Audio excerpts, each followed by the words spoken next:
ಆತ್ಮೀಯ ಬಂಧುಗಳೇ, ಶ್ರೀಮದ್ ಭಗವದ್ಗೀತೆ ತತ್ವ ವಿವೇಚನಿ ಟೀಕಾ ಅಧ್ಯಾಯ 6 ಆತ್ಮ ಸಂಯಮ ಯೋಗ.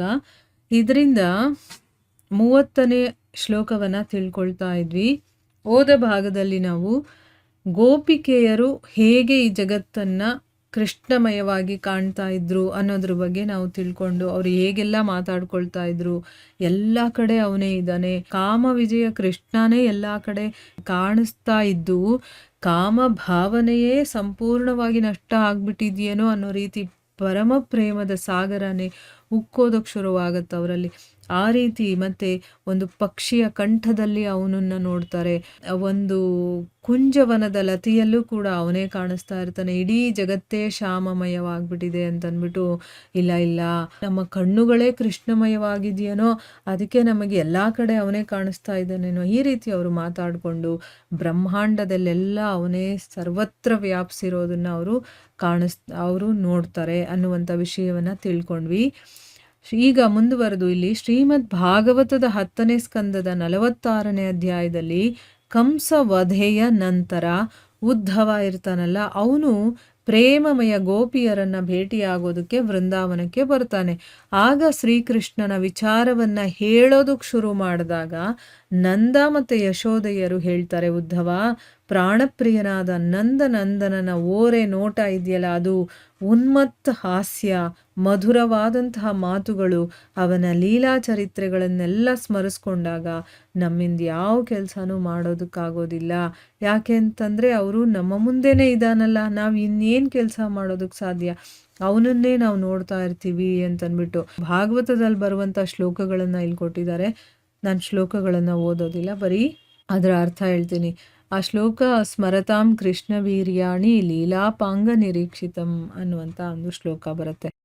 ಸೊ ಅಲ್ಲಿ ಏನು ಹೇಳ್ತಾರೆ ಅಂತಂದರೆ, ಯಾವಾಗ ನಾವು ಯಮುನೆಯನ್ನು ನೋಡ್ತೀವೋ ಆಗ ಅದರಲ್ಲಿ ಕೃಷ್ಣ ಜಲಕ್ರೀಡೆ ಆಡಿದ್ದು ಇದೇ ನದಿಯಲ್ಲಿ ಅಂತ ನಮಗೆ ಅನಿಸುತ್ತೆ. ನಾವು ಬೆಟ್ಟವನ್ನು ನೋಡ್ತೀವೋ ಇದನ್ನು ಅವನು ತನ್ನ ಒಂದು ಕೈಯಲ್ಲಿ ಎತ್ಕೊಂಡಿದ್ದಾಗ ಗೋವರ್ಧನಗಿರಿ ಆಯಿತು ಇದು ಅಂತ. ಇದು ಎಲ್ಲಿ ಶ್ರೀಕೃಷ್ಣ ಗೋವುಗಳನ್ನು ಮೇಯಿಸೋದಕ್ಕೆ ಮತ್ತು ಮುರುಳಿಯನ್ನು ನುಡಿಸ್ತಾ ಇರ್ತಾನೋ ಅದೇ ವೃಂದಾವನ. ಅವನು ತನ್ನ ಸ್ನೇಹಿತರ ಜೊತೆ ಬೇರೆ ಬೇರೆ ರೀತಿಯ ಆಟಗಳನ್ನು ಆಡ್ತಾ ಇದ್ದಂತಹ ಸ್ಥಳ ಕೂಡ ಇದೇನೆ.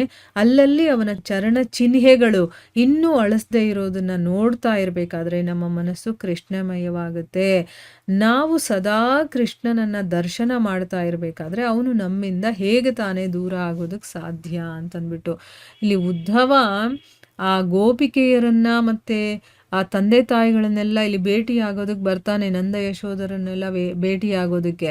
ಅವಾಗ ಅವ್ರು ಹೇಳ್ತಾರೆ, ಅವ್ನು ನಮ್ಮಿಂದ ದೂರನೇ ಆಗಿಲ್ವಲ್ಲ, ನಾವು ಎಲ್ಲಿ ನೋಡಿದ್ರು ಅವನೇ ಕಾಣಿಸ್ತಾ ಇದ್ದಾನೆ ಅಂದಮೇಲೆ ಅವ್ನು ನಮ್ಮಿಂದ ದೂರ ಆಗೋದಕ್ಕೆ ಹೇಗೆ ಸಾಧ್ಯ? ನೋಡು, ಈ ಯಮುನೆಯನ್ನು ನೋಡಿದ್ರೆ ಇದರಲ್ಲೇ ಅವನು ಜಲಕ್ರೀಡೆ ಆಡಿದ್ದೆಲ್ಲ ನೆನಪಿಗೆ ಇನ್ನೂ ನಮ್ಮ ಕಣ್ಣು ಮುಂದೆನೇ ಅವನು ಜಲಕ್ರೀಡೆ ಆಡ್ತಾ ಇರೋದು ಕಾಣಿಸುತ್ತೆ. ಆಮೇಲೆ ಬೆಟ್ಟವನ್ನು ನೋಡಿದಾಗ ಅವನು ಕಿರುಬೆರಳಲ್ಲಿ ಬೆಟ್ಟ ಎತ್ತಿಟ್ಕೊಂಡಿರ್ತಾನಲ್ಲ, ಅದು ನಮಗೆ ಕಾಣಿಸುತ್ತೆ. ನೆನಪಿಸ್ಕೊಳ್ಳೋದಲ್ಲ, ನಮ್ಮ ಕಣ್ಣು ಮುಂದೆ ಕಾಣಿಸುತ್ತೆ. ಅವನು ಗೋವುಗಳನ್ನು ಮೇಯಿಸೋದು, ಆಮೇಲೆ ಕೊಳಲನ್ನು ನುಡಿಸೋದು, ಇದೆಲ್ಲವೂ ಕಾಣಿಸುತ್ತೆ. ವೃಂದಾವನದಲ್ಲಿ ನಡೆದಿರುವಂಥ ಪ್ರತಿಯೊಂದು ಘಟನೆ ನಮ್ಮ ಕಣ್ಣು ಮುಂದೆ ಈಗಲೂ ಕಾಣಿಸ್ತಾ ಇದೆ. ಅವನ ಗೋಪ ಬಾಲಕರು ಸ್ನೇಹಿತರು ಇರ್ತಾರಲ್ಲ, ಅವ್ರ ಜೊತೆ ಆಟ ಆಡೋದು, ಆಮೇಲೆ ಅವನು ನಡೆದಾಡಿರುವಂಥ ಆ ಕಾಲಿನ ಗುರುತು, ಹೆಜ್ಜೆ ಗುರುತುಗಳಿರುತ್ತಲ್ಲ, ಅದೆಲ್ಲವನ್ನ ನೋಡಿದಾಗ ನಮ್ಮ ಮನಸ್ಸೇ ಕೃಷ್ಣಮಯವಾಗ್ಬಿಡುತ್ತೆ. ಅಂತಂದಮೇಲೆ ಅವನನ್ನು ಸದಾ ನಾವು ದರ್ಶನ ಮಾಡ್ತಾ ಇರಬೇಕಾದ್ರೆ ಅವನು ನಮ್ಮಿಂದ ಹೇಗೆ ತಾನೇ ದೂರ ಆಗ್ತಾನೆ? ನೋಡಿದ್ರ, ಭಗವಂತನಲ್ಲಿ ನಾವು ಎಷ್ಟು ಪ್ರೀತಿಯನ್ನು ಇಡ್ತೀವೋ ಅವನು ನಮ್ಮ ಮನಸ್ಸಿನಲ್ಲಿ, ನಮ್ಮ ಹೃದಯದಲ್ಲಿ ಎಲ್ಲ ಕಡೆ ಅವನೇ ತುಂಬ್ಕೊಂಬಿಟ್ಟಿರ್ತಾನೆ. ಆವಾಗ ನಾವು ಎಲ್ಲಿ ನೋಡಿದ್ರೂ ಅವನೇ ಕಾಣಿಸ್ತಾ ಇರ್ತಾನೆ. ಎಲ್ಲಿ ನಾವಿರ್ತೀವೋ ಅದೇ ದೇವಸ್ಥಾನ ಅಂತ ಹೇಳೋದಿಲ್ವಾ? ಭಗವಂತನ ವಾಸಸ್ಥಾನವನ್ನು ದೇವಸ್ಥಾನ, ಅಲ್ಲೇ ಅವನು ವಾಸ ಮಾಡೋದು. ನಮ್ಮ ಹೃದಯವೇ ದೇವಾಲಯ ಆಗಿಬಿಟ್ಟಾಗ ನಾವೆಲ್ಲೂ ಹೋಗೋದೇ ಬೇಕಾಗಿರೋದಿಲ್ಲ. ಈಗ ಯಾರು ಉತ್ತಮ ಮಹರ್ಷಿಗಳಾಗಿರ್ಬೋದು, ಆತ್ಮ ಸಾಕ್ಷಾತ್ಕಾರವಾಗಿರೋರು, ಸದ್ಗುರುಗಳಾಗಿರ್ಬೋದು, ಅವ್ರು ಎಲ್ಲೂ ಹೋಗೋದಿಲ್ಲ. ಎಲ್ಲಿರ್ತಾರೋ ಅಲ್ಲೇ ಆನಂದವಾಗಿರ್ತಾರಲ್ಲ, ಕಾರಣ ಅವರ ಹೃದಯದಲ್ಲೇ ಭಗವಂತ ನೆಲೆಸಿರ್ತಾನೆ. ಅವ್ರು ಎಲ್ಲೂ ಹೋಗೋದು ಬೇಕಾಗಿಲ್ಲ. ಯಾರ ಹೃದಯದಲ್ಲಿ ಇನ್ನೂ ಭಗವಂತ ನೆಲೆಸಿಲ್ವೋ ಅವ್ರು ಎಲ್ಲೆಲ್ಲೋ ಹುಡ್ಕೊಂಡು ಹೋಗುವಂಥದ್ದು. ನಮ್ಮ ಹಾಗೆ ಅಲ್ಲಿ ಹೋಗಬೇಕು, ಈ ದೇವಸ್ಥಾನ, ಆ ದೇವಸ್ಥಾನ, ಅಲ್ಲೆಲ್ಲೋ ಹೋದರೆ ಭಗವಂತ ಸಿಗ್ತಾನೆ ಅನ್ನೋದು, ಆ ರೀತಿಯ ಒಂದು ಮನಸ್ಥಿತಿಯಲ್ಲಿ ಇನ್ನೂ ನಾವಿದ್ದೀವಿ. ಯಾವಾಗ ನಮ್ಮ ಒಳಗಡೆನೇ, ನಮ್ಮ ಹೃದಯದಲ್ಲೇ ಭಗವಂತನನ್ನು ಸ್ಥಿತ ಮಾಡ್ಕೊಳ್ತೀವೋ ಅಥವಾ ಅವನನ್ನು ಇಲ್ಲಿ ತಂದಿಟ್ಕೊಳ್ತೀವೋ ಆವಾಗ ನಾವು ಎಲ್ಲೂ ಹೋಗಬೇಕಾಗಲ್ಲ. ಅಂದರೆ ಆ ಒಂದು ಮನಸ್ಥಿತಿ ಬರಬೇಕು ಅಂತಂದರೆ ನಾವು ಭಗವದ್ಗೀತೆಯನ್ನು, ಭಾಗವತವನ್ನು, ಇನ್ನೂ ಬೇಕಾದಷ್ಟು ಭಗವಂತನ ಚರಿತ್ರೆಗಳಿದೆಯಲ್ಲ ಅಂಥ ಗ್ರಂಥಗಳನ್ನೆಲ್ಲ ನಾವು ಓದ್ತಾ ಇರಬೇಕಾದ್ರೆ ಇದು ನಮಗೆ ಬರುತ್ತೆ. ತತ್ವತಃ ಅವನನ್ನು ಅರ್ಥ ಮಾಡಿಕೊಂಡಾಗ ನಮಗಿದು ಬರುವಂಥದ್ದು. ನಮ್ಮಲ್ಲಿ ಭಕ್ತಿ ಭಾವ ಅನ್ನೋದು ಹೆಚ್ಚಾಗ್ತಾ ಇದ್ದಂಗೆ ನಾವು ಎಲ್ಲೂ ಹೋಗಬೇಕಾಗಿಲ್ಲ, ನಮಗೆ ಯಾರೂ ಬೇಕಾಗಲ್ಲ. ನಮ್ಮ ಒಳಗಡೆನೇ ನಾವು ಸಂತೋಷವಾಗಿರ್ಬೋದು. ನಮ್ಮ ಒಳಗಡೆನೇ ಭಗವಂತ ಇರೋದನ್ನು ನಾವು ಗುರುತಿಸ್ತೀವಿ.